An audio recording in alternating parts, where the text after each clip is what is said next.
नमो भगवते वासुदेवाय।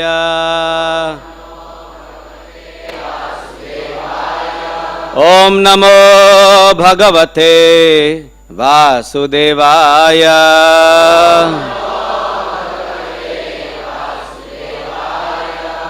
ओम ज्ञानतिमिरान्धस्य ज्ञानाञ्जनशलाकया चक्षुरुन्मीलितं येन तस्मै श्री गुरुवे नमः।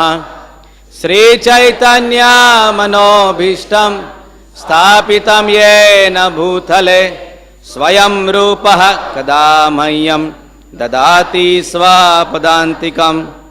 वन्देऽहं श्रीगुरु श्रीयुतापदकमलं श्रीगुरुन् वैष्णवांश्च श्रीरूपां साग्रजातां सहगणा रघुनाथान्वितां तं सजीवं साद्वैतं सावधूतं परिजनसहितं कृष्णचैतन्यदेवं श्रीराधा कृष्णपादान् सहगणा ललिता श्रीविशाखान्वितांश्च। हे कृष्णा करुणा सिंधु दीनबंधु जगत्पते गोपेशा गोपिका कांतो राधा कांतो नमोस्तुते। तप्त कांचन गौरांगी राधे वृंदावनेश्वरी वृषभानुसुते देवी मी हरिप्रिय। वंशा कल्पतरुभ्यश्च कृपा सिंधुभ्य एव च पतितानां पावनेभ्यो वैष्णवेभ्यो नमो नमः। श्री कृष्ण चैतन्य प्रभु नित्यानंद श्री अद्वैत गदाधर श्रीवासदि गौर भक्तवृंद। हरे Krishna Krishna Krishna Hare Hare Hare Ram Ram Ram Hare Hare.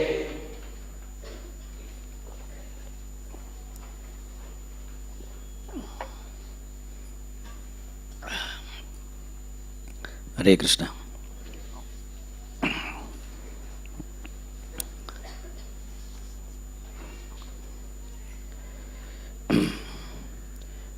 Within the next few days, we all of us will be nearing an event which is supremely beneficial and auspicious for not only mankind but all living entities in this universe. It will be the holy day of Sri Gaur Purnima.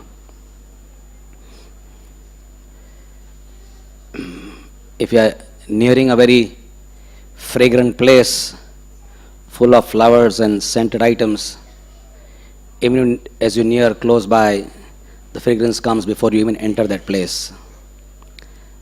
Similarly, even before Gaur Purnima has actually arrived, which is on the 8th of next month, we are nearing this.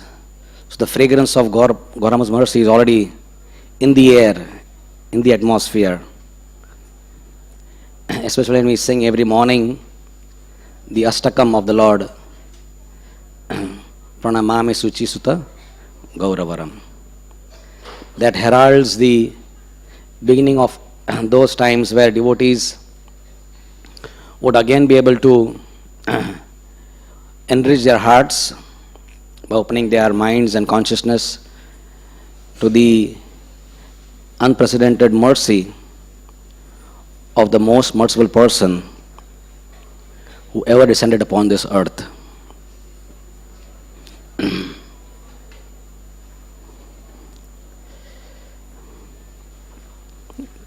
Kali Yuga basically is a harbinger of bad times, being the dark age, wherever we can glance our eyes, look at any news item in the media, papers, anywhere, within our families, within our close relatives, The general atmosphere is vitiated with dissatisfaction, pain, and suffering. This is not unusual because the time is really a time which really breeds negativity. When it is the time of Satyuga, it breeds religiosity. The time is conducive for the growth of piety, religiosity. But in Kali Yuga, the times are extremely conducive to whatever is negative in this world. And therefore, there is a deep decline in all moral values, piety, religiosity, and a sense of insanity is really prevailing all around us. The way the people behave, they talk, they dress, it doesn't make any sense why people do like this.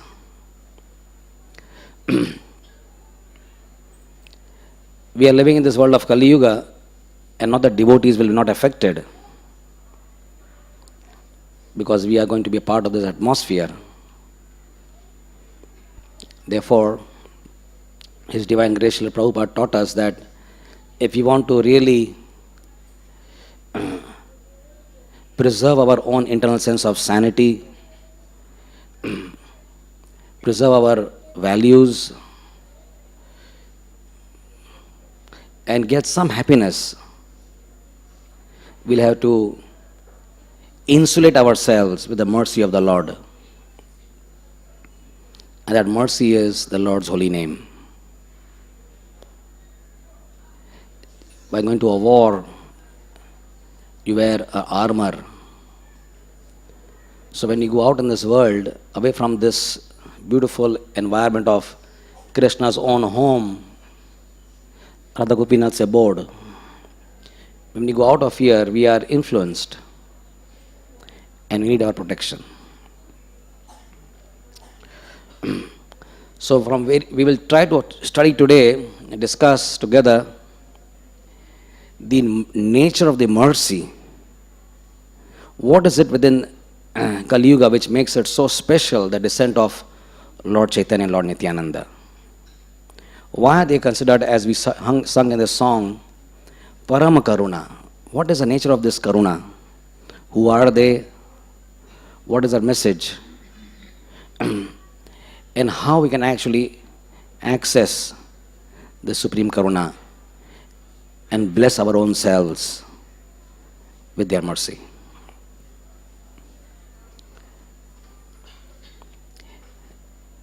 When we understand that the Lord was born in this world, of course, 1486 is a very historically important date in this world, Magh Purnima.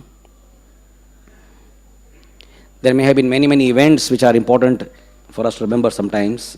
Historically, historians will say this is an important event, the turning point in this life. So many things, so many kings, empires. But truly speaking, as far as we can see it in a most impartial way, what really changed the world history was this one person,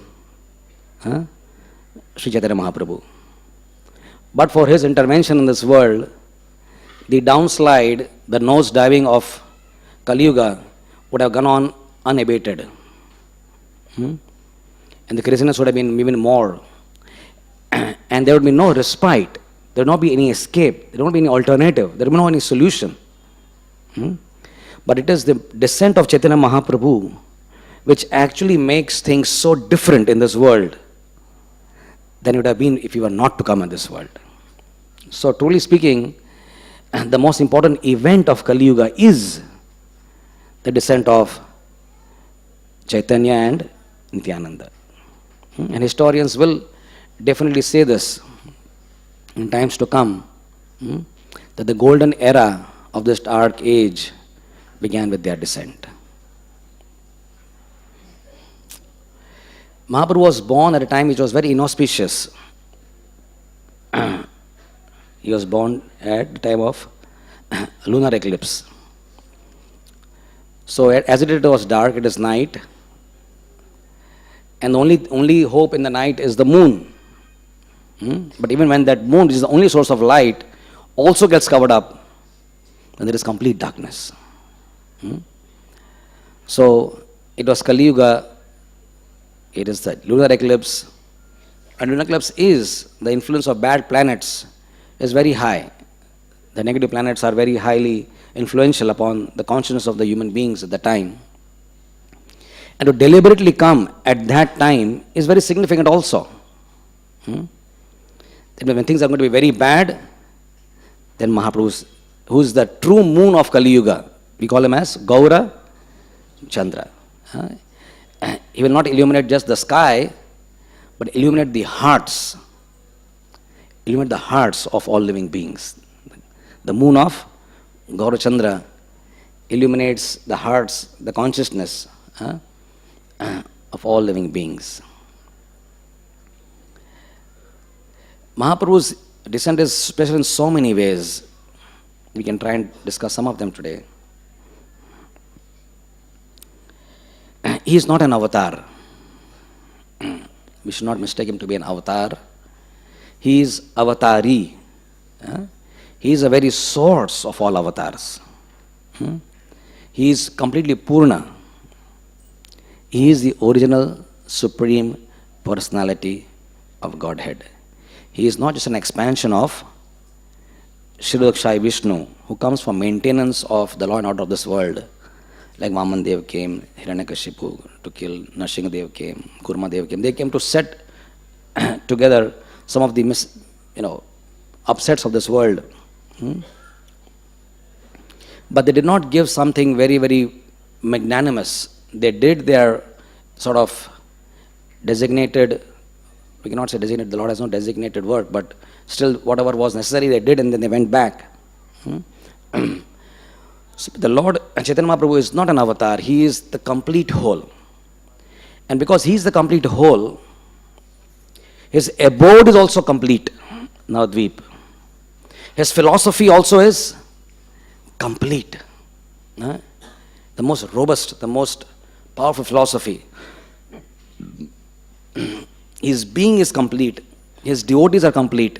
What he gives in the form of the Mahamantra is the highest and the most complete. So when we understand Mahaprabhu, he is complete embodiment of mercy. Therefore when Mahaprabhu was seen by Rupa Goswami for the first time at Prayag, he chanted his beautiful prayer.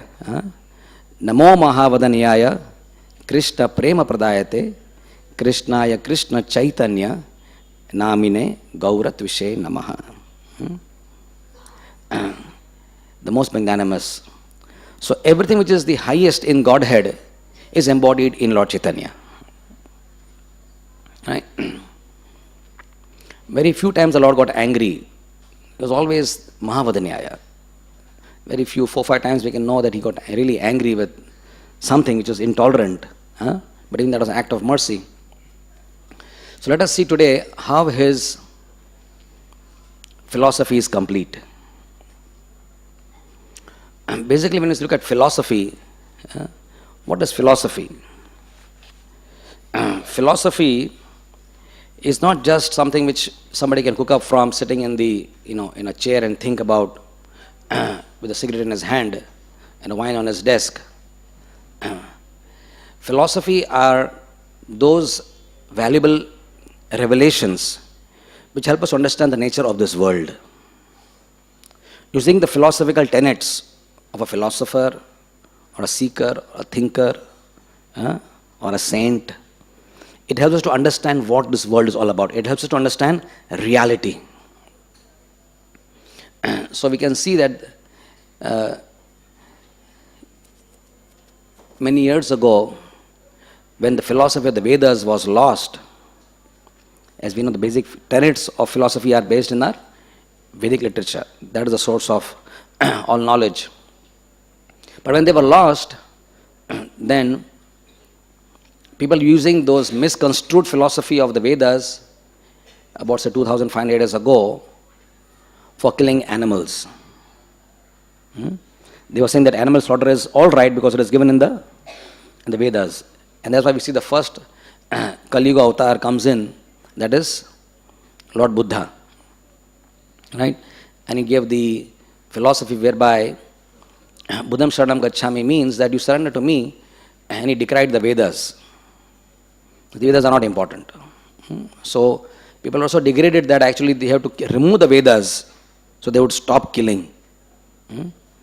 But then the next person had to come in to again re-establish the Vedas. Because you cannot remove the Vedas from the life of the people, otherwise there will be no knowledge, there will be complete darkness. There is no manual for human conduct.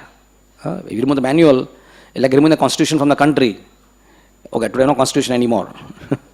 Everyone can do anything they want. So if you remove the constitution, you can imagine, it will be anarchy everywhere. So removing the Vedas from the life of the people would be like anarchy, complete, which is not tolerable. So the Lord had to bring it back, and therefore he sent a disguised, his dear devotee Shankara, whose parents' day is tomorrow, Mahashivratri. He was born as Shankaracharya. Mahadev was born as Shankaracharya.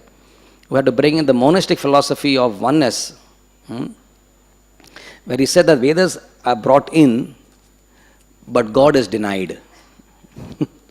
The Vedas are relevant, but God is not relevant. There is no God. Whatever is there is just impersonal energy. There is no personality. And it is impersonal energy, and we are all part of that energy. And then when we actually become desireless, we become detached from this world, we will merge into that impersonal Brahma Jyoti, and that oneness is called as moksha. So dharma, artha, kam, and ultimately moksha. So that is a monastic philosophy. But we find historically that we won't go into details of all those discussions which are philosophical, very highly technical, and most of us won't understand, including myself, how the acharyas have come one by one after that to create a groundwork. What is important to understand is that they all, Madhvacharya, Ramanujacharya, Vishnu Swami, and Nimbarkacharya. We should remember these four important personalities. We may forget Akbar, Birbal and all those. Shah Jahan, Babur and all that. We can, Panipat and all. You can forget all that. It is not very relevant history. We have mucked up all this as a child, all this important dates and all that, Aurangzeb and everything. But important for us is how these four extremely powerful personalities were sent by the Lord in a systematic manner, one after another, to create the groundwork, first with a Vishishta Advaita philosophy, then Nimbarkacharya's Dvaita Advaita philosophy, like that, different philosophies came. And they all ultimately set the ground where the Lord would actually give it the highest philosophy. That means explain the reality of this world in its highest perfection. So, we know that the Lord met these four acharyas personally. There is historical evidence that all these four acharyas, including Shankaracharya, they were given darshan by Lord Chaitanya Mahaprabhu when they were all traveling through Navadvip. For example, when Shankaracharya came to Navadvip, he was a wanderer. He was traveling all over the world, all over the country of India, and preaching his monastic philosophy. But when he came to Navadvip, the Lord told him that your philosophy is not to be spoken over here. It's not for this place. This is my abode, and here what I will say will happen. This is my, what do you call that? My zone. But you don't have to really come and do this here. You can do this for every. So do not delude my devotees with this. It's a delusory philosophy. So he spoke to them. He spoke to Shankaracharya, and Shankaracharya bowed down. In his heart, he was a worshipper of Chaitanya Mahaprabhu. But when he was given a particular role to speak the atheistic philosophy of monism outside, so he did that in his trials. But in his heart, he was a upasak of Gauranga Mahaprabhu. In fact, we know tomorrow is his appearance day, so we can speak a few words about him, Shankaracharya. One day, Lord Shiva was sitting in his abode of Kailash, and he was in great ecstasy. He was so much in ecstasy, he was dancing, he was singing, He was jumping, rolling on the ground. His hair was flying in all directions, playing his damru. He was so happy, like his wife had never seen him before. So Parvati was asking very submissively, "My dear Lord, what is it that makes you so happy today?" So the cause of his ecstasy was that he said that I am just so happy in anticipation to know that the Lord will come again in this world as a most beautiful avatar called as Gauranga.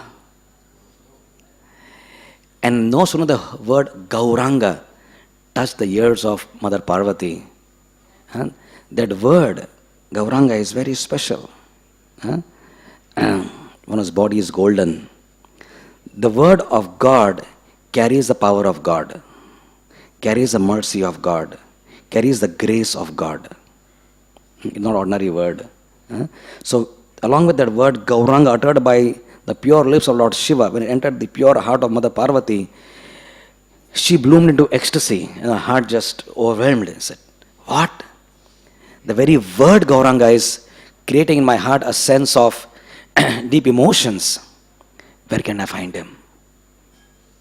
I want to worship. I simply feel in my heart that I should worship this form of the Lord on which you are meditating right now. And I want to feel the way you are feeling."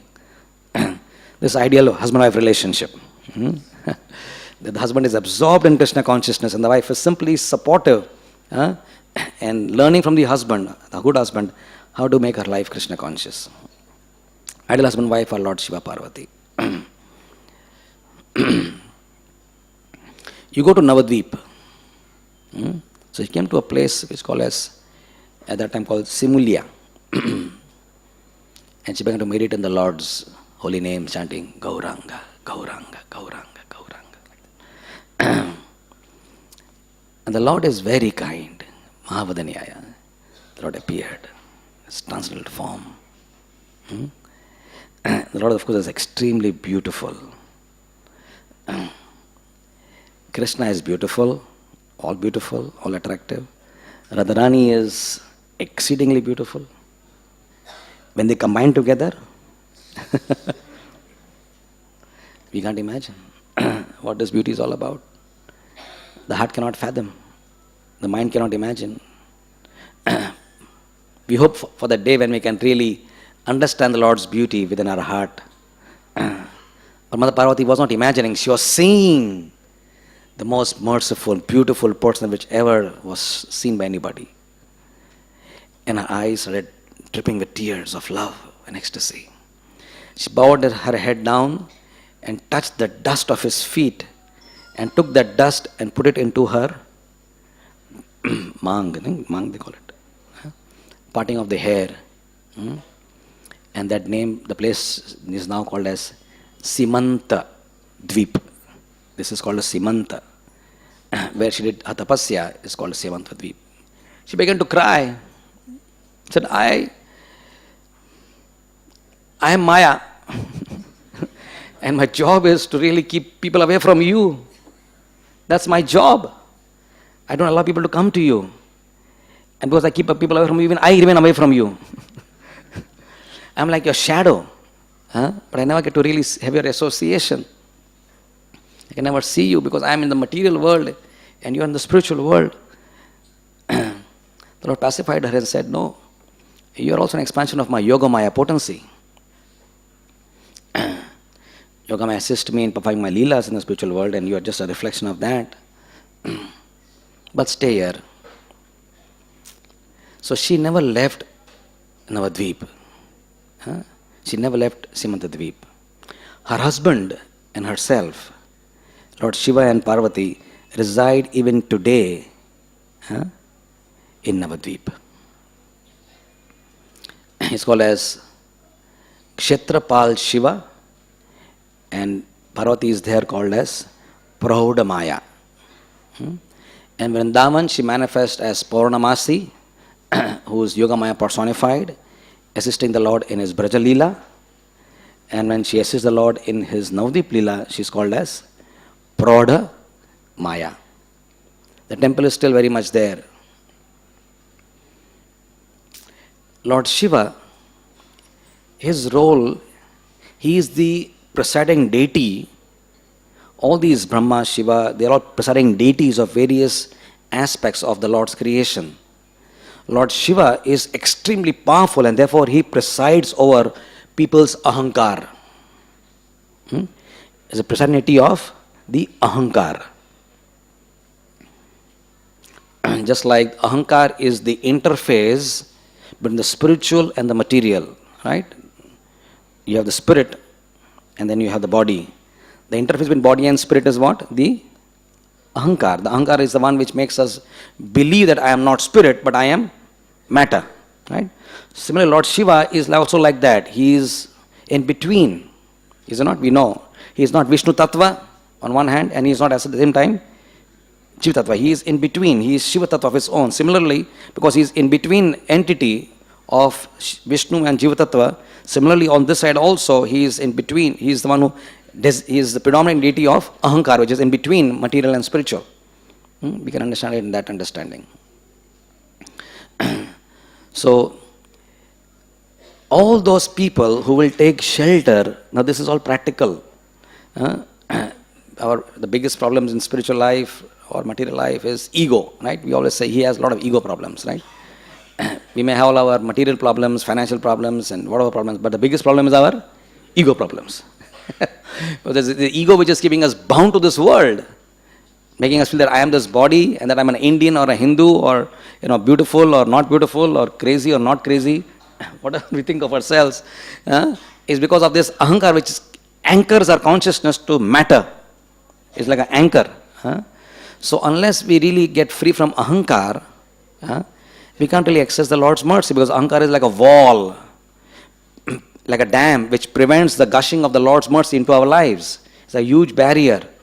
The bigger the ahankar, the bigger the barrier, and more we are impervious to the Lord's mercy. So unless we really sort of destroy, annihilate this ego, we can't access the Lord's mercy. So the Lord is so kind, Lord Shiva, that he resides in Navadvip, and anybody who comes to Navadvip, anybody who takes shelter of Lord Chaitanya Mahaprabhu, he does one thing: he removes their false ego. He just removes their false ego. He just opens it up. Because he can do it. That's a Shakti.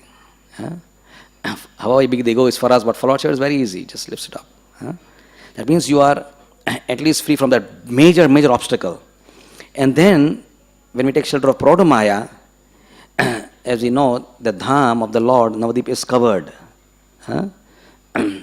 with a veil. Like you have a thin curtain, which sometimes you can't see things. You can see sort of things, but there's a veil. So the thicker the veil, the less the ability to see what is under the veil. So the more we are covered by the Lord's illusory energy, the less we can see what is below it. But when we take shelter of Prodamaya, generally when we take shelter of Maya Devi here, she's going to use her Trishul to really give you a lot of trouble, adhyatmik, adhibhavtik, adhidevik miseries. But because she is so merciful in Navadvip, she changes her role completely, and when she stays there, she allows us to see the beauty of the dham. You can see Navadvip dham because of Prodamaya. She doesn't cover, she just, you are Gaur Bhakta, veil is removed, then you can see Navadvip. So that is Shankaracharya. Of course, there is a place called as Bilva Paksha, also called as Bel Pukur, where a great personality once came. His name is Nimbaditya. Those Brahmanas, among which he was one of the prominent ones, were performing a beautiful worship sacrifice in adoration of Lord Shiva with Bel leaves. Krishna worshipped with Tulsi leaves, Shiva worshipped with Bel leaves. Lord Shiva appeared to them very mercifully and instructed them, give them Gaur Bhakti, and told Nimbaditya that you go deep into this forest of this Bel forest and find 4 transcendental effulgent personalities, and they are your spiritual masters. Learn from them. As he was approaching the depth of this sacred forest, saw this beautiful four personalities, effulgent. And they approached him. And immediately Nimbaditya bowed down and surrendered. One of those four, whose name was Sanat Kumar, spoke up. Said, my dear Nimbaditya, please know that Chaitanya Mahaprabhu has sent four personalities to disseminate his mercy in this world and create a stage for him to come. Lord Brahma has selected Madhavacharya and has given a sampradaya called Madhva Sampradaya.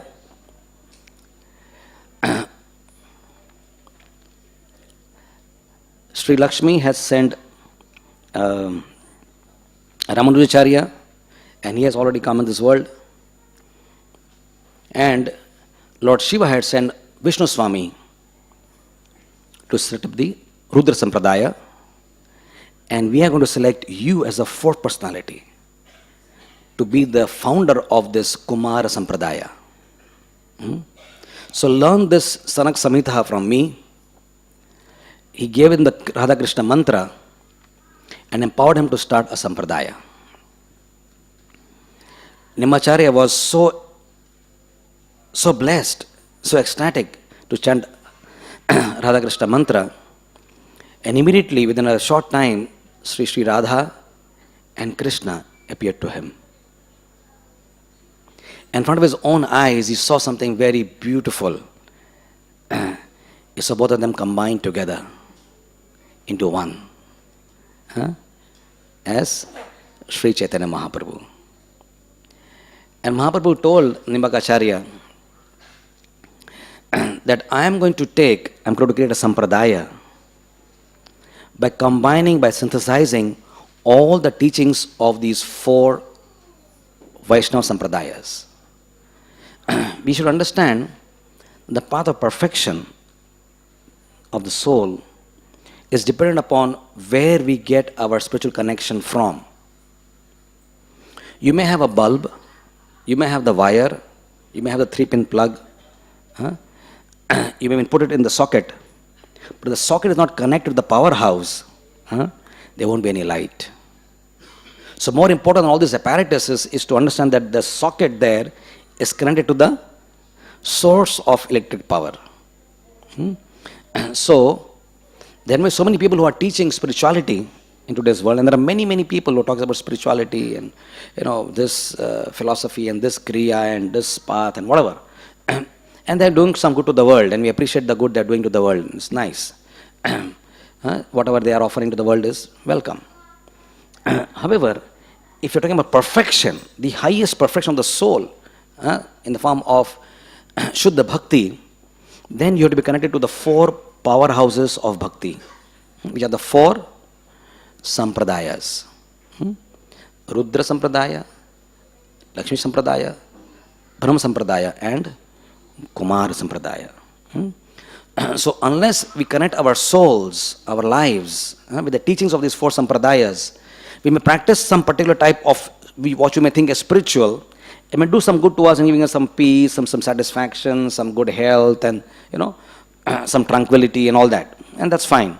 However, in terms of liberating the soul from all bondage and really evolving the soul into this higher state of prema with the Lord, that will not really happen unless you are connected to a proper sampradaya. Sampradaya vihina ye mantras te nishfalamataha. Unless you connect, you're taking a mantra from however great the mantra may be, but unless you don't receive from a proper sampradaya, te nishfalamataha, it will not bear any fruit of love. And the highest goal of life is not dharma, artha, kama, moksha. The goal of life is love. Love for Krishna. Krishna Bhakti, Prema Bhakti is the goal of life. That is only available through the four agents of the four sampradayas. So the Lord is talking now to, Mahaprabhu is talking to Nimbarkacharya. He said, I am going to take two important teachings from each of these sampradayas and synthesize them into one sampradaya. So when we are calling ourselves Gaura Bhaktas, Yes, we are Krishna Bhaktas also. Not that we are not Krishna Bhaktas, but actually it is easier and safer to approach Krishna through Chaitanya Mahaprabhu. Approaching Krishna directly can lead to a sense of sentimentality and sahajaism. Krishna is very, very high, and practically Krishna is not approachable. We should never think that we are so great that we can approach Krishna directly. It's an offense. You can't even approach a Nagar Sevak directly. Even a simple Nagar Sevak, Jesus is just a Nagar Sevak, just a small Nagar, some Valkeshwar, whatever. But even to approach him, to have so many secretaries and people have to phone him and appointments, 3 mahine ke baad appointment milega. So we talk of the Supreme Personality of Godhead. How can we approach him directly? So think that we know Radha Krishna, as Bhavan Prabhu was saying, that we do not know ourselves, what we are. How do we think we can know Radha and Krishna? And what to talk of approaching them? We just need to know first ourselves, who I am. Anyway, so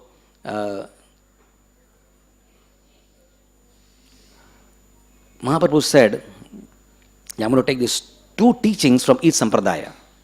So we will spend a few minutes now in understanding that we as Gaura Bhaktas, what have we got as the most important contributions from all these 4 sampradayas, which forms the Gaudiya Sampradaya. We are Gaudiyas. We are Gaudiya Sampradaya. And we have our identity of a bona fide Sampradaya. So, as a follower of a bona fide Sampradaya, we need to feel the sense of connection, and the true glory should be known to us as to what really is Gaudiya Sampradaya. So, for a few minutes, this may be interesting to know that from the Madhva Sampradaya, which is Madhvacharya. Now, please know these are all Vaishnava Sampradayas. They are not that, they are Vaishnava Sampradayas, and all of them are bona fide. And they are not inferior or superior to anybody else. All the 4 Sampradayas are on equal platform, and they are offering the highest truth. But Mahaprabhu, as I said in the beginning, is one who's come to synthesize. He's Purna, he's complete. So his Sampradaya also is like, he's taken all these Sampradayas and put them into one. So it's like a more sense of fullness prevails in the teachings of the Gaudiya Sampradaya. The fullest evolution of the highest philosophy takes place in the Gaudiya synthesis.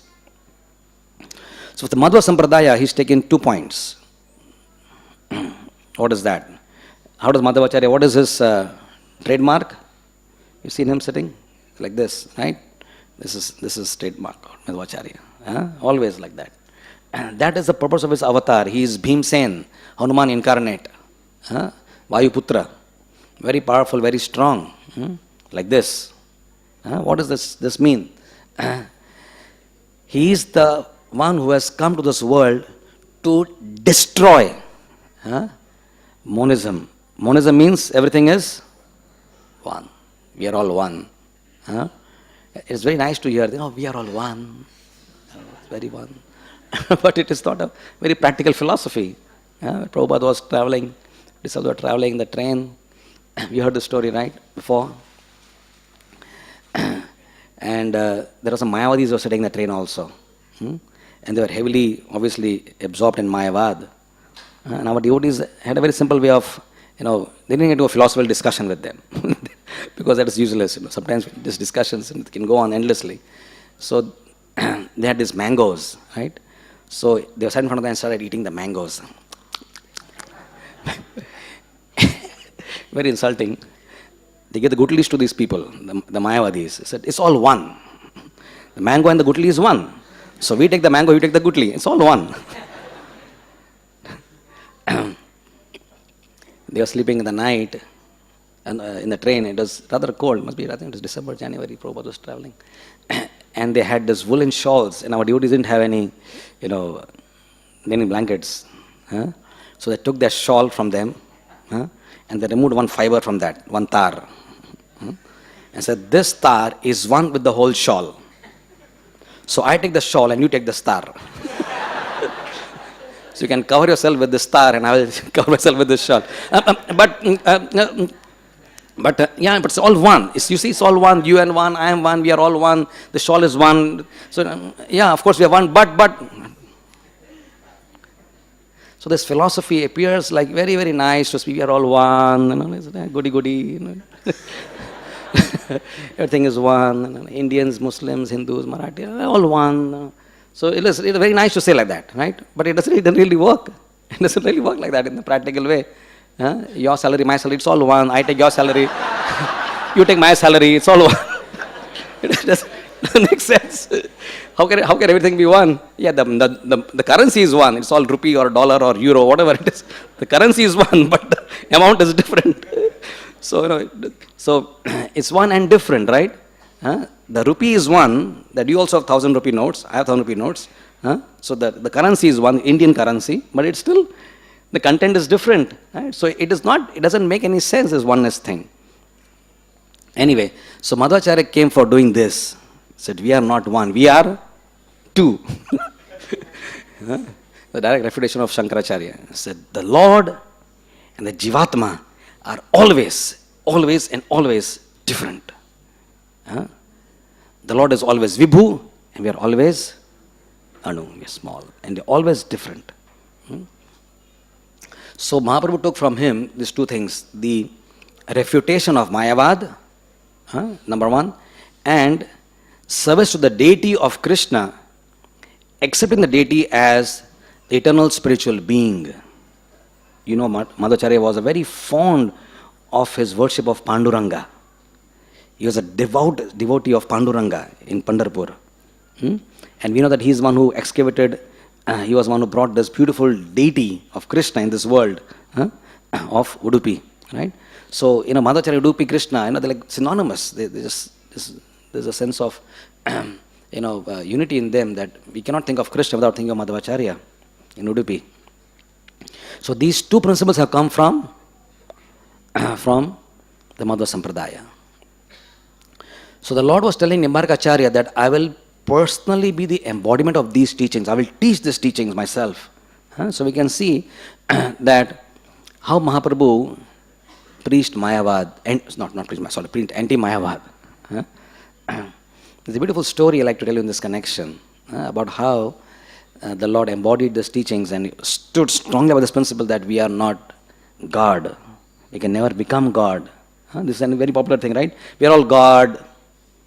We are all caught by Maya, but just chant or do this and that, and we all become God.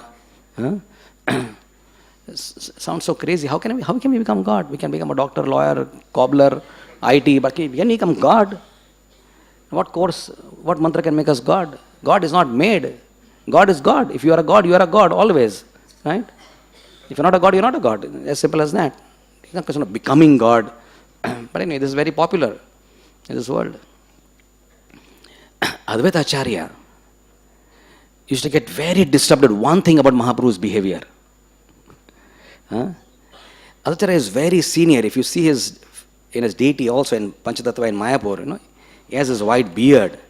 He is about 30-40 years senior to Mahaprabhu in age. He came much ahead with Haridas Thakur as Parashadjats who come before the Lord.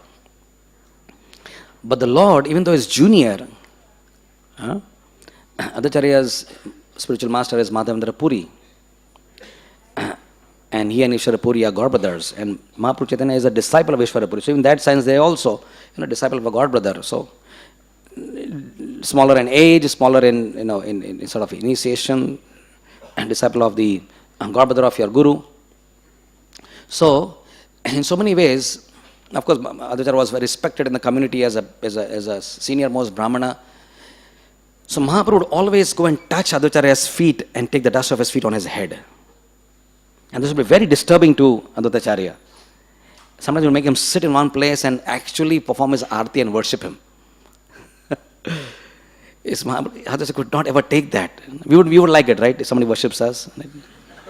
So, yeah, it's okay. But not Advaitacharya. Now please understand, Advaitacharya is not a Jivatma. He is Mahavishnu incarnate. But in this role, he understands that I am subservient to the Lord. I'm inferior position to the Lord. I'm come to serve, assist the Lord. We have to remember at this point of time that Advaita Acharya is the actual person who brought Mahaprabhu to this world. It is he and it is his compassion and seeing us, all of us here in this world, looking at all of us, I'm sure he worshipped the Shalagaram Shila at the bank of the Ganga with such intense emotion of love. And hunkar, it is a hunkar, means he was roaring like a lion and calling out to the Lord. And the Lord and the Madhacharya's cries were so strong and penetrating. They were not loud in just amplitude. They were loud in intensity and potency. That the sound of Madhacharya's cry sitting in Navadip in the bank of Ganga was so strong, it cut to the universe. Now which speaker can cut through sound which goes through beyond the universe? And no sound can even reach beyond, this K. Munshi Marg practically. Even if you shout loudly, it didn't go beyond. But his shout was spiritual. It was not just amplified sound. The spiritual sound cut to the universe and evoked the Lord who was sleeping in Shwetadeep. And it is his cry of compassion and his constant pleasing of the Lord with Ganga water and tulsi leaves and manjaris, which made the Lord spun up and said, what does my devotee want?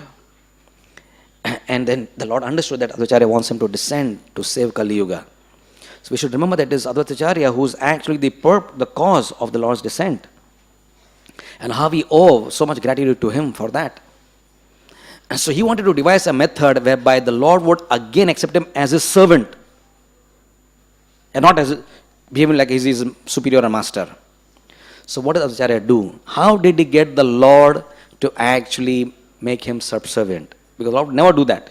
He's my senior. Just like we are Prabhupada's disciples, right? Now we are many of us here are disciples of Srila Prabhupada's disciples, right? But if Prabhupada disciple himself comes here, he's like our guru, right? He's like a guru uncle. That's the type of respect we should have as our Vaishnava etiquette teaches us. So, Advaita Acharya wanted to devise a method by which the Lord would treat him as an inferior, not as a superior. What did he do? He started reading this book called as Yoga Vasishtha, which talks about the impersonal nature of the Lord. And he was staying in Shantipur and he began preaching in this area. He had his preaching program. He had his Namata program. And what was he preaching? He wasn't teaching Shuddha Bhakti, Krishna Bhakti, surrender. No. He was teaching about Mayavad. That we and the Lord are one. And Mahaprabhu asked Sri Govinda, where is Advaita? I don't see him. He said, he's preaching very nicely and lots of people, 1,000 people are coming to hear him. He said, really? The Lord is saying, so he's preaching, so I should go for his preaching program. Like, we would think, let me also go and attend in a satsang and go and sit in class and hear what Acharya is saying. So then the Lord went with Sri Govinda and Acharya was looking, the Lord is coming, the Lord is coming. Okay, so then he began with full force preaching Mayavad, philosophy. Yes, this bhakti, yes, bhakti is good. But bhakti is like a ladder. You use the ladder to go to a particular place above. When you go to the place, you can throw the ladder away. So you can chant, God's name is nice, bhakti is good. Ultimately, we go to that place of oneness. Then all this bhakti, this guru, this God disappears into nothingness. It all becomes one. He went on, powerfully speaking about Mayavad. When God speaks Mayavad, it is very convincing, right? When God himself, who's a person, he's saying that when Krishna can do anything, God can do anything. When he speaks any philosophy, it is very convincing. Whatever the Lord does is always convincing. So Acharya is talking about Mayavad, refuting his own existence, sort of, in one sense. It was very convincing. People are saying, wow, it's wonderful. And Mahaprabhu came. And he went, what? Acharya? Mayavad? And something took place in Mahaprabhu's body. Eyes became red.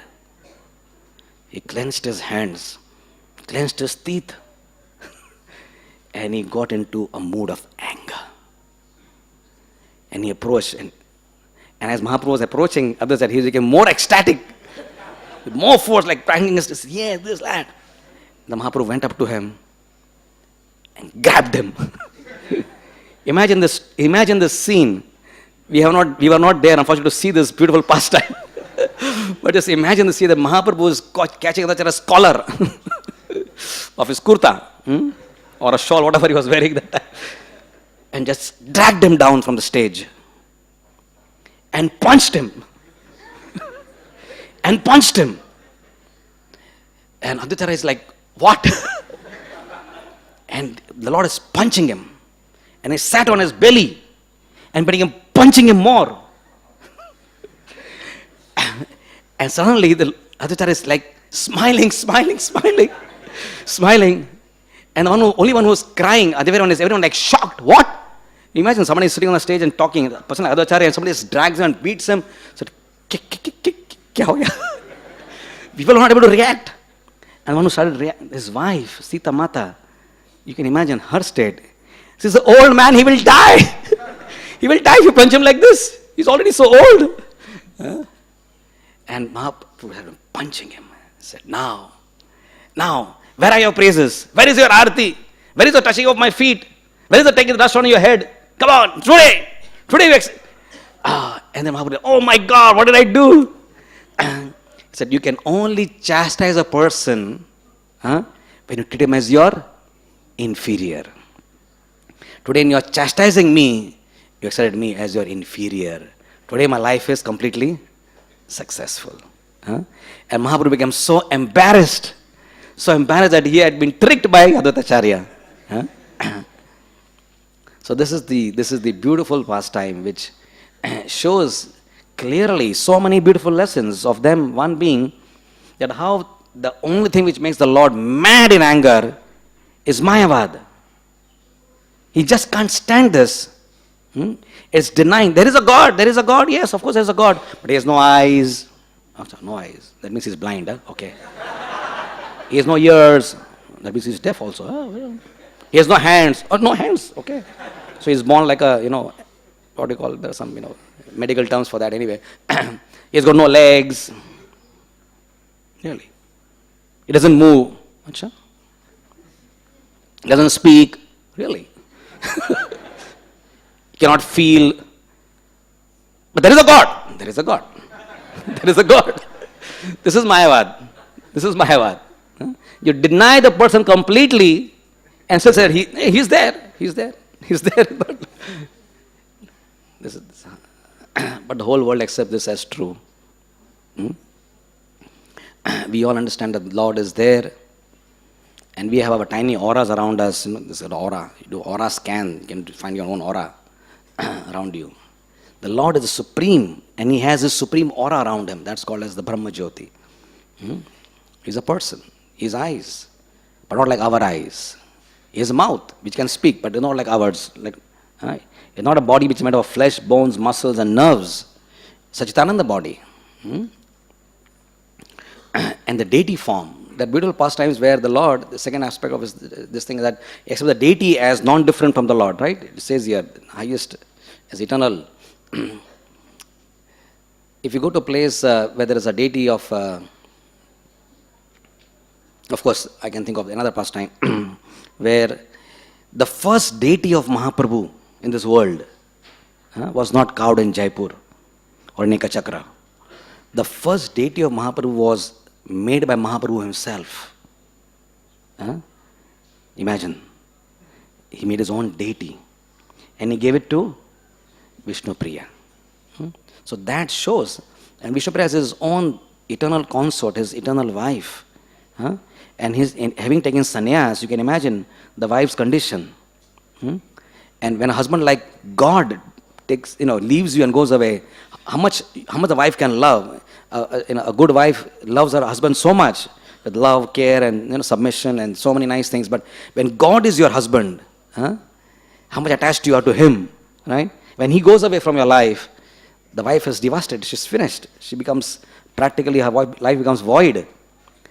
So to somehow keep Vishnupriya alive and not really get destroyed in an ocean of sorrow and melancholy, Mahaprabhu gave his own form, which is today even there in Navadip. Damar Mahaprabhu is there, he's standing like this beautifully. His Paduka is also there.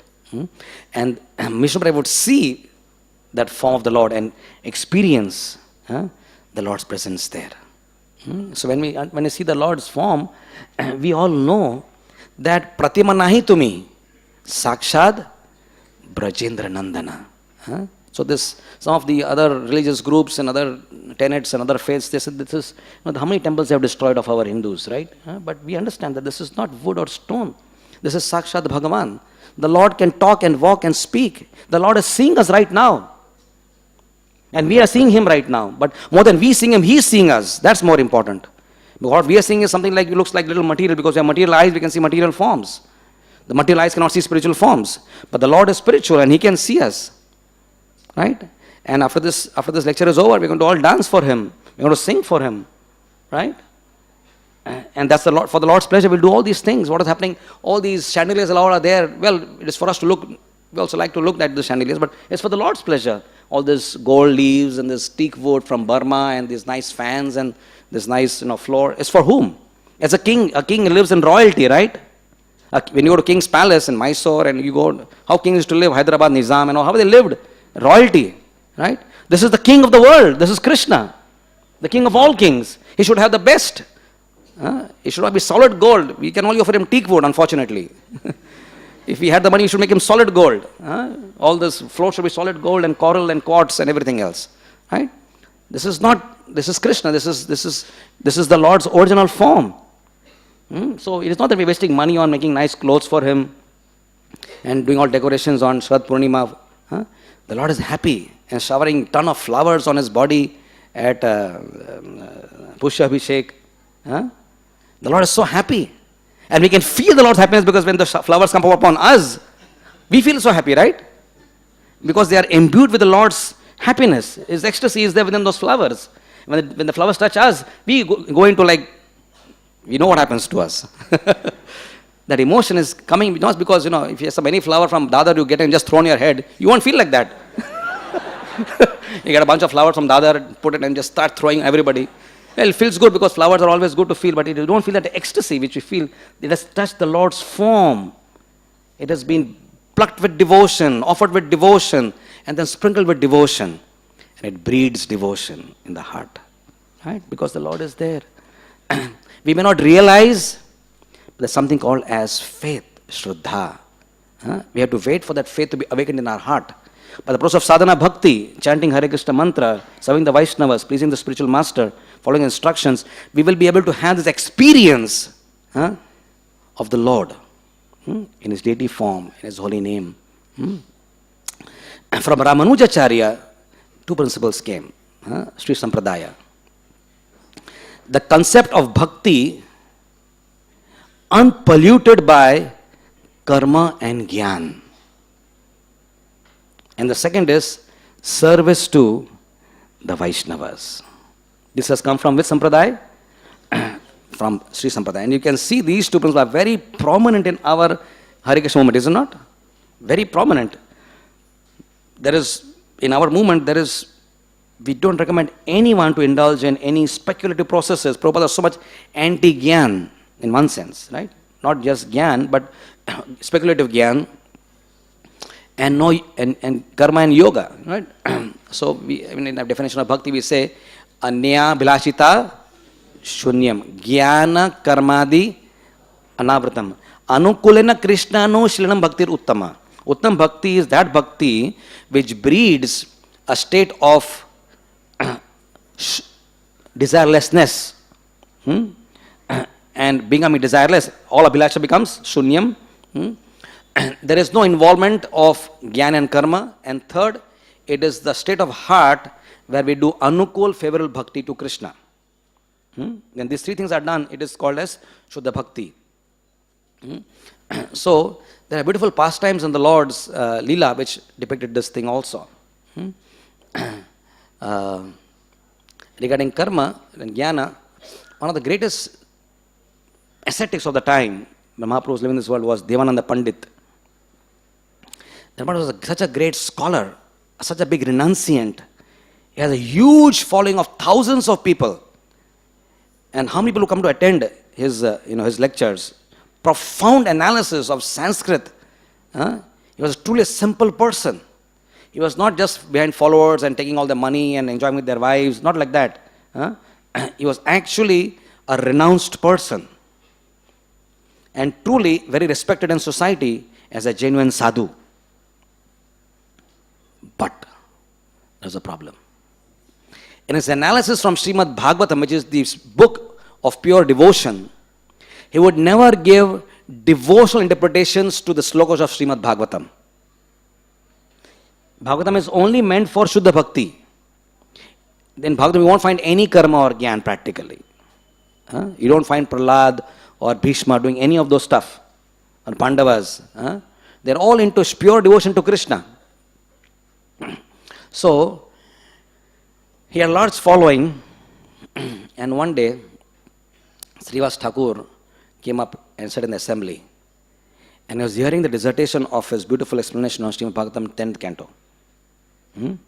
And hearing that, Thakur, Srivas, went into ecstasy of raptures. He just became so ecstatic. He started crying, started choking his voice, and he was speaking or muttering all words, and he was not able to control his emotions. And everyone around was said, what is this guy? What's wrong with him? Why is he behaving like this?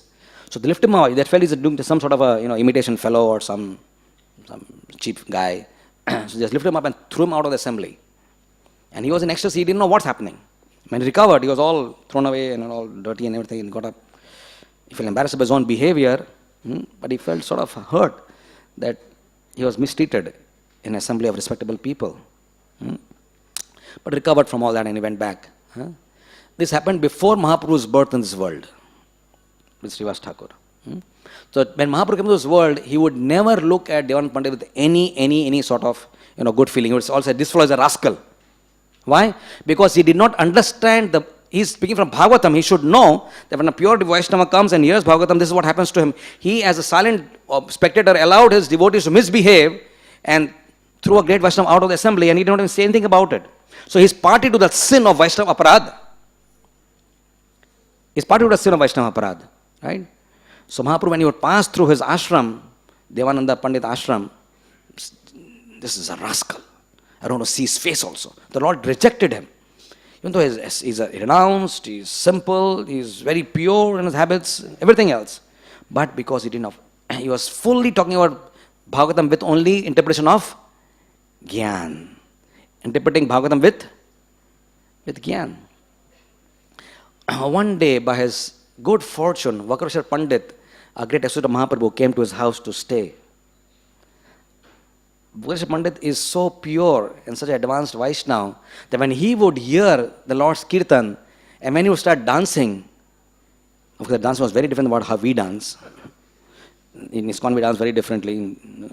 It breaks people's jaws and tears people's shirts and injures people's knee loin ligaments and all that. It's not like that. It wasn't wild like that.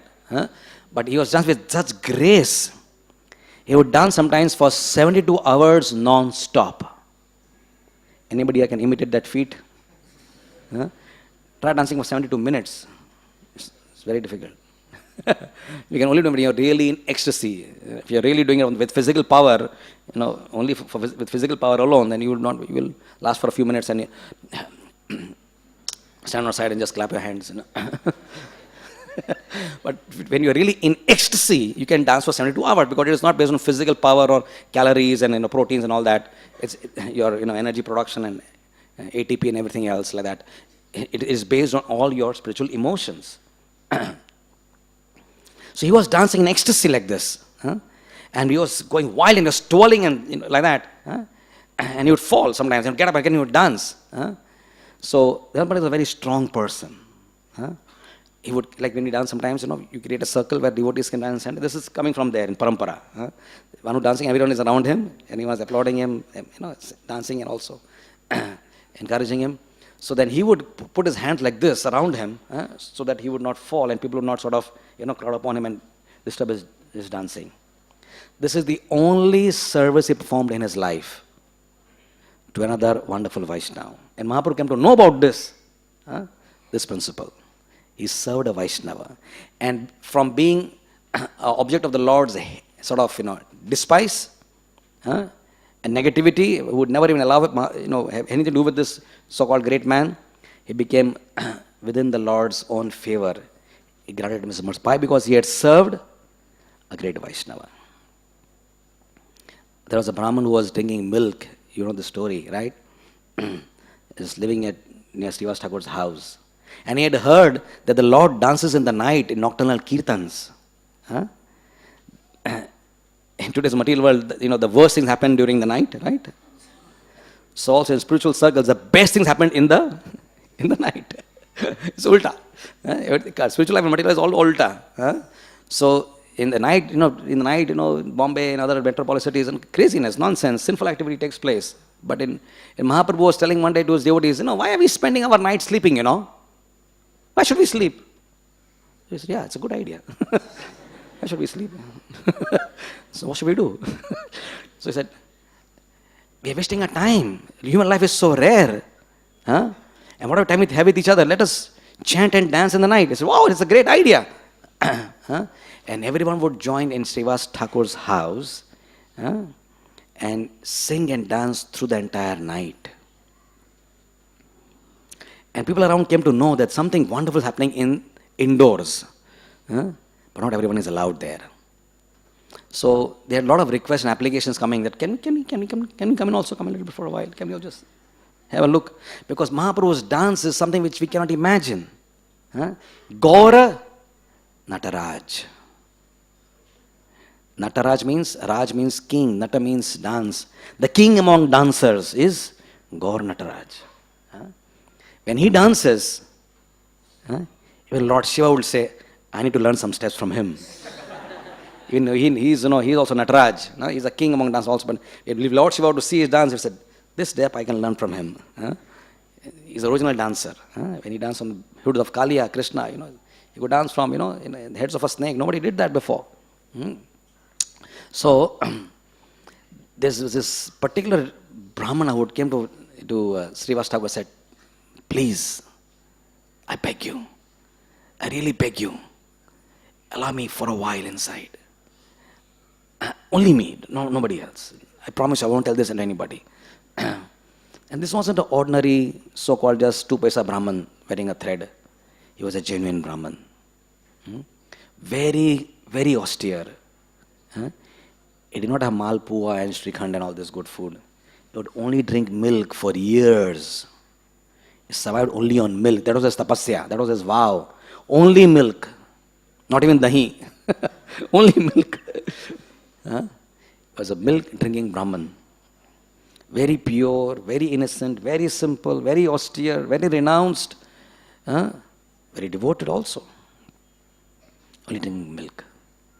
So Srivas said, okay, you can come in. So he came inside. And he was hiding. And the Lord began to dance in the night. Beautiful dance. Devotees are dancing. Srivas' house, a very special place. The origin of Sankirtan in this world, in this universe, is Srivas Thakur's house. The birthplace of Chaitanya Mahaprabhu is Yogapeeth, and the birthplace of Sankirtan is Srivas Thakur's house, Srivas Angan. What a beautiful place, what an empowered place, what an auspicious place. The birth of Sankirtan movement is over there. Not different from Rasasthali. And he was seeing this. The Lord began to go into his internal mood. Personally, he stopped. I'm not feeling the same ecstasy today. Is anyone here who should not be here? I said, no, there are no sinners here. Everyone is. But my Lord, Thakur said, Srivas, that there's a Brahmana is there. I must confess here that I am a Brahman here. But he's a very simple, nice Brahman. He's very austere and he drinks only milk for years together. And the moment he said he drinks only milk, and he's very austere, that erupted the Lord into a fit of anger. Said, get that milk drinking Brahman out of here. And if he does not go out, I will destroy the entire universe right now. He went into anger of Narsingha Dev. Try to understand what is it that this person has done which makes the Lord so angry. let us not look at the Lord's anger as ordinary, like the way we get angry with, some stupid things we get angry over, right? Anything stupid makes us angry. You lost your chappals, become angry. You lose your mobile, you become angry. We can get angry on some stupid things, because we are stupid.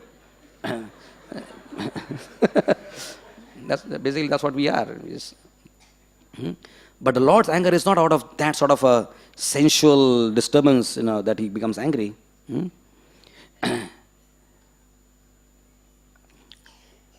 He was against this principle that you cannot obtain God, you cannot obtain bhakti, you cannot obtain my darshan only by austerity.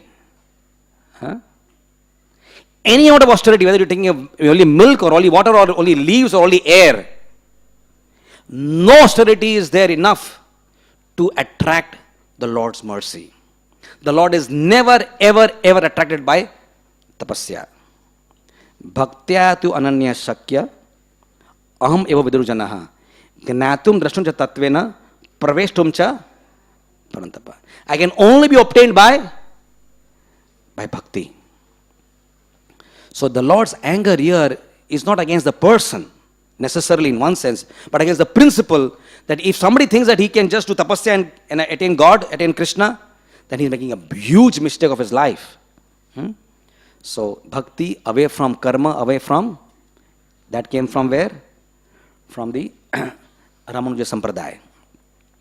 And service to Vaishnavas is such an important part of our ISKCON movement, right? When devotees come to our temple, our hospitality culture, which we have, of welcoming our guest with, this, chandan we put, and they put this attar, and when you give them a house place to stay, put them in our guest house, and have a devotee to, when a sannyasi comes, for example, or a senior Vaishnava comes, there is a brahmachari, junior brahmachari came in front, for him, said, anything you want, please tell him, like that. So the entire hospitality culture, of which our movement is very famous, Prabhupada created guest houses. So this culture comes from where? This comes from the Ramanuja Sampradaya. And it is so endearing when somebody is offered this loving service, and somebody comes, like when, have a guest have come today, some of our guests have come maybe for the first time here. They'll be welcomed after the program, given some prasad, separate plate of prasad, and some this and picture and all that, right? So this all comes from appreciating, or when sadhus come to our house, how much we want to worship them with nice water and garland and tilak and dakshin and all that. All this has come from Ramanuja Sampradaya, right? So then from the Vishnu Swami Sampradaya, the sentiment of exclusive dependence on Krishna, and second is the path of Raga Bhakti, or spontaneous love. And we got to take the fourth one also together. From the Nimarka Sampradaya comes two principles: the necessity of taking shelter of Sri Radha. Mind the words here. The necessity of taking shelter of Sri Radha. And second is the high esteem for the gopis' love for Sri Krishna. Now these are necessarily four principles from these two sampradayas, which are a little more esoteric. We can see they go a little higher. It's easier to understand the deity as Krishna. It's understand the Vaishnava's principle of serving them. Is very important to understand that. However, when you go on these two other sampradayas, their principles are more exalted, and they pertain to the Lord's more internal mood. As we understand, Mahaprabhu's descent has got 6 reasons: 3 external and 3 internal. The Lord, Sri Krishna, is thinking that I went to this world in Dwapar Yuga and I gave my teachings of Bhagavad Gita. But I was a little bit more conservative in giving my own love to them. I did not distribute Krishna, I did not distribute my own love very easily. The Lord says, Mam ekam sharanam vraja, that surrender to me. And then of course, I will reciprocate accordingly. But in Kali Yuga, how many people can surrender? Right? We are all surrendered, but to our own senses, to our own mind, to our own egos. We are fully surrendered to our egos and senses. Right?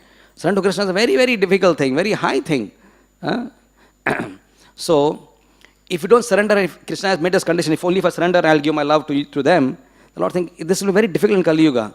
So I want to go back to Kali Yuga and give my love to all residents of Kali Yuga without surrendering to me. And please understand, this is not the ordinary type of love. This is the same love which the highest devotees of Sri Krishna of Braja, Nanda Maharaj, Yashoda Mai, the Gopas, the Gopis, the cows, the type of love sentiment they have for Krishna, that same sentiment Krishna wanted to distribute to everybody in Kali Yuga. Try to just understand what is the Lord's agenda in Kali Yuga. The same love which is experienced by whom? Nanda and Yashoda. What is the nature of their love? Can we even fathom? What is the nature of the love of the cow for Krishna? Can we fathom that? And absolutely degraded, low class, mlechas, yavanas, degraded souls of Kali Yuga. Can we even imagine something so high ever? We are all, we have been coming from meat-eating background. Some of us have been drinking wine, eating meat, have all sorts of nonsense habits in the past. How can we even expect something so high? Like when you have these grains, they do this chalni, they sieve. So all the grains fall off and all the kachra remains behind, right? So realize that kachra, which remains, all the other souls have been delivered in Satyuga, remaining in Dwapar Yuga, in Treta Yuga. What the kachra which remains is what? The Kali Yuga. Because kitna bhi aisa karne se ek bhi nahi gir raha hai. But one soul is qualified to really be a grain. All the last guys who are not worthy of anything, such sinful backgrounds. We know how we have been in college, what we have done, we know all these things. We've been crazy, we're doing all nonsense, watching television, doing this and that, all ashamed of ourselves. We're ashamed of ourselves when we say that, we can say I'm a devotee, but when you look into our, just introspect, just bow, put your head down and look at your heart. What's in the heart? Look at the lust there. Look at the greed and the envy there. Look at the material desires which are stinking of the material desires. The stench of material consciousness is abominable. And we are ashamed of ourselves, honestly. We look at ourselves with sincerity and honesty. Right? We are not such good souls. We've never been good. We don't deserve anything good in Kali Yuga. Except the punishment of all our sins of the past. But it is only the mercy of Sri Krishna as Mahaprabhu, which is our only qualification to sit here in this temple room and sit in front of him. Otherwise, we would not be here on Sunday, right? If Mahaprabhu had not come here, where would we be on Sunday here? Think for yourself. Where would you be on Sunday? Embarrassing to think where I would be. Right?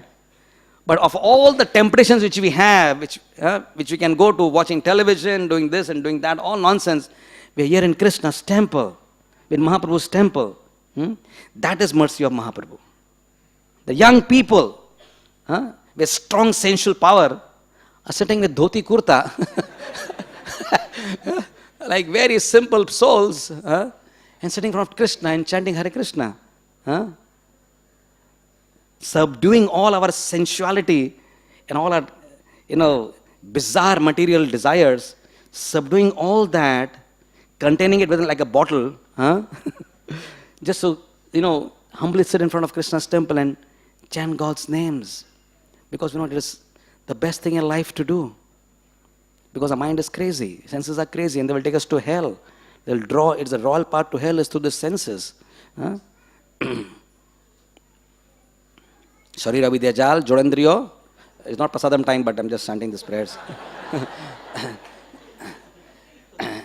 So these prayers tell us that it is kathina, very kathina to control the senses. But preme dako chetere nitai. Right? So we won't go into the details of these four aspects now. But let us understand that the Lord has come to distribute something which has not been before. Anarpita charem chirat karunaya autirna kalau. Samarpayatum Unnata Ujjvala Rasam Swabhakti Shriyam. What is that Unnata Ujjvala Rasa? That rasa of Prema Bhakti, the medium to access that Prema Bhakti within our hearts is through the agency of the holy name. The highest gift the Lord can ever give is His own name. When the Lord gives His name, what is it? He is giving actually Himself. The Padma Puran says this. Abhinatvam nama namino. The Lord and the name are not different. So when the Lord is giving His name to us, it's like He's giving Himself to us. Imagine. We are not giving ourselves to the Lord. We are just, we are what we are. With all our egos and everything else. But the Lord is giving Himself to us in the form of His holy name. And that began from Navadvip. And Navadvip is such a beautiful place. We'll be going there end of the year in Kartik. But we should not talk about the Lord alone without talking about His devotees and about His dham. So Navadvip dham is like Mahaprabhu is the complete avatari, not avatar, all avatars are within Him. Navadvip is also complete dham. All other dhams, whether it's Prayag or Badrinath or Rameshwaram or Jagannath Puri, all dhams take shelter of Navadvip dham. Just like all avatars take shelter of Sri Chaitanya Mahaprabhu within his body. So like there is, you go to Simanta Dvip, there is a beautiful temple of Jagannath Puri, of Jagannath. That part is the Jagannath Puri of Navadvip.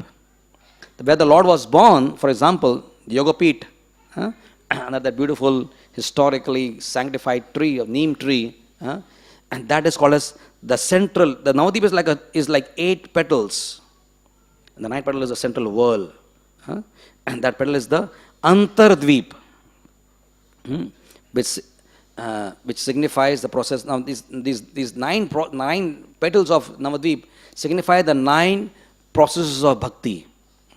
We have Shravan, Kirtan, Smaran, Vandan, Pada Sevanam, Archanam, Dasyam, Sakhyam, Atma, Nivedanam. So each petal is the one which promotes each of these different processes of devotional service. Atma Nivedanam, for example, is to be learned from Antardvip. Right? So the dham is complete. All dham reside there. All the process of bhakti can be performed in Navadvip.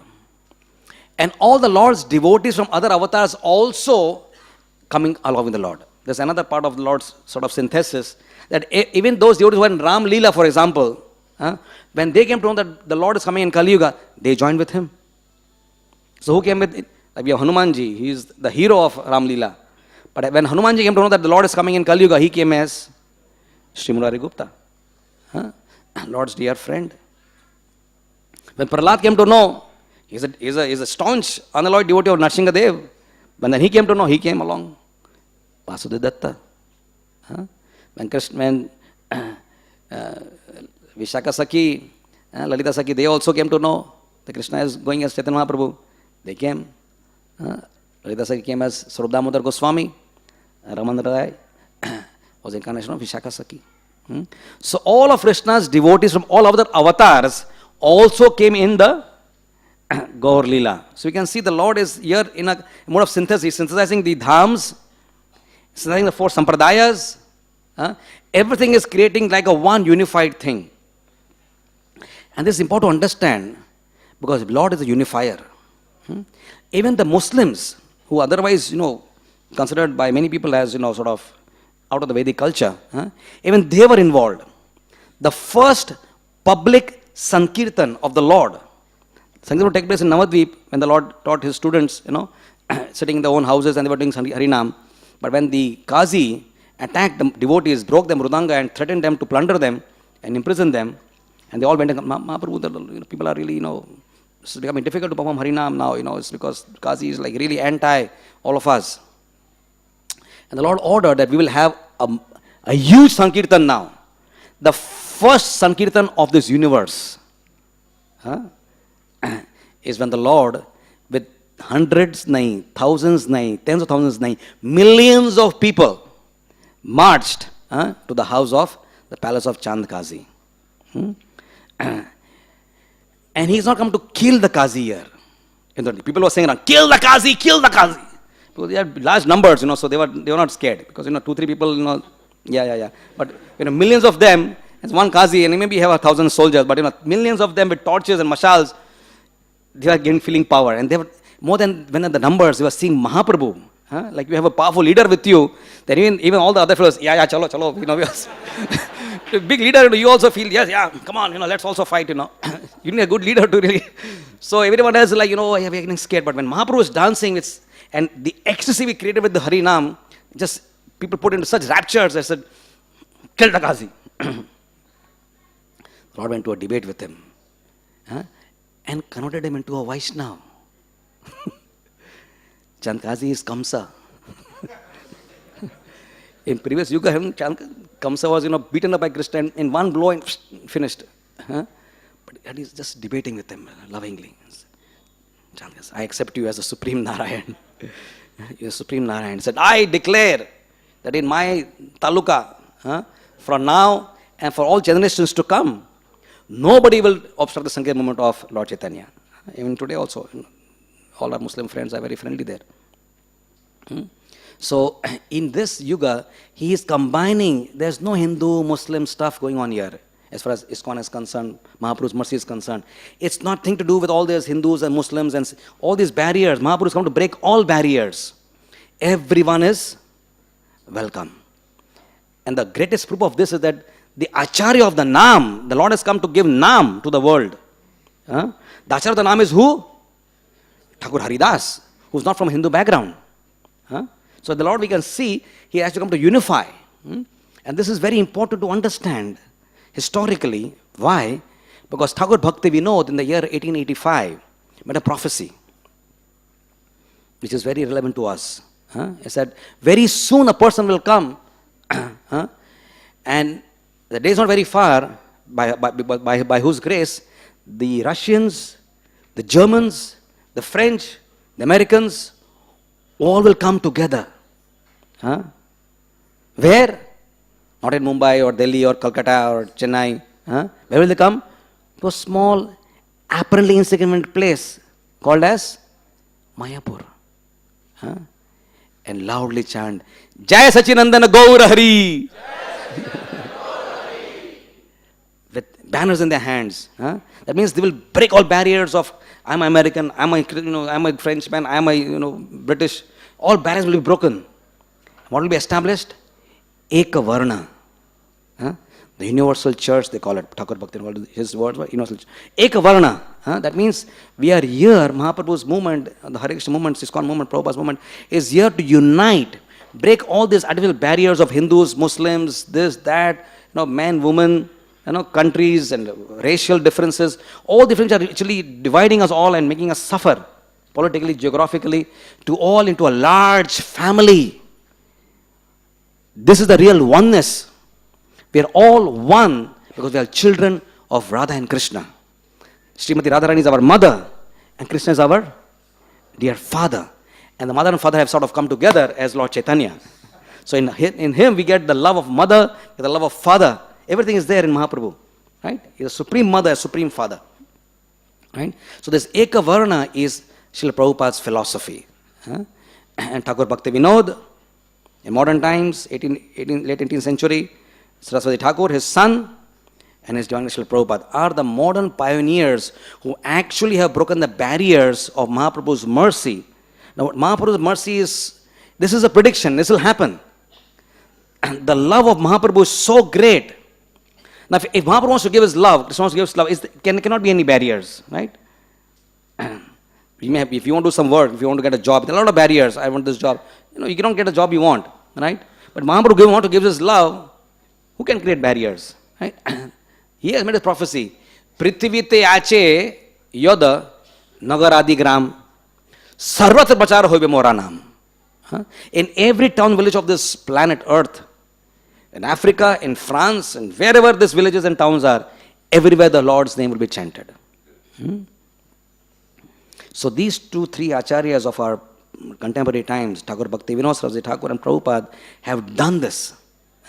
Nobody would believe that there could be Vaishnavas wearing pallu and tilak and kanthi and a sari and practicing chastity to husband and submission from France. From Paris, the most lustiest city. How people can come from all these diverse backgrounds, and everyone is Vaishnava, Ekavarna. So Srila Prabhupada is that personality. When we understand Mahaprabhu's gift, we must also understand this parampara which has brought it to us, ultimately his divine grace which has brought it all to all of us. That is by his grace that all barriers were broken and the whole world was united. The Jagat Guru has made the whole Jagat into one Krishna's large family, the Hare Krishna movement. And now in every town and village, about 8 years back, we were told by Lokanath Goswami Maharaj that in 188 countries of this world, there are about 216 countries or something. I don't know how many countries are there, keep increasing, decreasing, we don't know. But 188 countries 8 years back were celebrating Janmashtami. Now imagine Janmashtami, India, maybe at the most, neighboring countries in Southeast Asia and all that. 188 countries are celebrating Janmashtami every year. Right? So you can see within just Prabhupada's descent in 1965 began Hare Krishna movement, and we are about just 40 years into the movement, right? And already it's become a beautiful, beautiful experience. When you go to Mayapur in Gaur Purnima, we can see people we see Russians, bright, fair, tall-bodied, 6 feet people, Prabhus and Matas, all are well built, and then these Chinese. When first Gaur Purnima festival took place, I think in 72, when Prabhupada's presence, people came from all over the world, and one Chinese devotee came. And Prabhupada was so happy to see one Chinese devotee. So this is success. There are Vaishnavas, Gaur Bhaktas in China also now. And now there are hundreds of them. Right?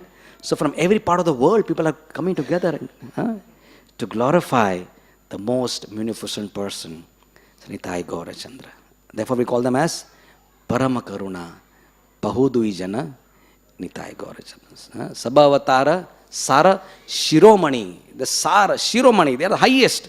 Shiromani means the money within there's a crown of this world. Within the crown there is a jewel on the crown. The crown is very beautiful. Because of all various saints and acharyas who come, they are like the jewels of this crown. Whether it's Christ or Muhammad or Tukaram, all the great saints are the crown of this world. But the central one, all the avatars are there in this crown. The central one, the most shining money is Lord Chaitanya, illuminating the whole world. So let us prepare our hearts for receiving this great mercy. How unqualified we are, but let us keep our hearts very simple. Let us not feel that we are great. The mercy is great. We are not great. We will never become great. The mercy which has come upon us, that is great. We may think in our neophyteness that because we are in ISKCON, we are great now. We are better than everybody else. No. Please remember, the greatest mercy Mahaprabhu gave was to simple people. When we look at Mahaprabhu's life and his personality, who attracted his heart? A simple maid servant of Srivas Thakur. It's called Dukhi. She attracted the Lord's mercy. Why? Because she was arranging the pots for his Abhishek. There's a Muslim tailor of Srivas Thakur. He attracted the Lord's mercy. A pauper who was living in a straw hut with hundreds of holes and having a dhoti consisting of another 100 holes. And selling just banana leaves and cups. Poor, downtrodden person who nobody in the village even knew that somebody like this exists in the village. Sridhar. Khola Vecha Sridhar. He was not Sridhar. Nobody knew his name also. Khola Vecha. That means the fellow who sells bananas. Naam kya malum? We don't know what. He's just a banana seller. Khola Vecha. He attracted the Lord's mercy. Who is Dukhi? Who is Sridhar? What is the trait of their heart? They were very simple devotees. So in our movement also, whether we are, whatever our post may be, senior devotee, junior devotee, or, XYZ designation, this in charge, that in charge, Namhatta in charge, this charge, that charge, whatever charge, Guru, GBC, all these things are not important. Sannyasi, this, that, Brahmachari, Grihastha, all these things, not important. But Saral Koriyamon. simple heart.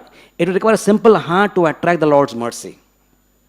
So let us not complicate our lives. But with a simple heart, just raise our arms high in the air and loudly chant, Hare Krishna, Hare Krishna, Krishna Krishna, Hare Hare, Hare Ram, Ram Ram, Hare Hare. It is said that whenever anybody chants the names of the Lord and chants the name of Gaur and Nitai, Krishna Prem starts looking, who's calling me? Imagine. Krishna Prem starts coming looking for the person who's chanting, okay, I'm coming to you, like that. You don't have to go for looking. Krishna Prem is the highest, sir. It is a Panchama Purushartha, so high. 60,000 years of tapasya was not enough for Vishwamitra Muni to get that. he was very far from that. But when he chant Gaur Nitai, Krishna Prem starts looking for us. Mahaprabhu, last line, we will just end now in few minutes. I just heard this just few days back from a nice devotee. Mahaprabhu is so kind. If you make a doll of Gaur Nitai in your house and keep it, not even a deity, just a doll made of whatever, fiber or what, POP, whatever they make dolls of. Put it in your house or in your showcase, not even your altar, in your showcase. And if you have a pen in your pocket, and the pen falls off from your pocket, and you bend down to pick up the pen, the Lord will think, he's doing pranams to me.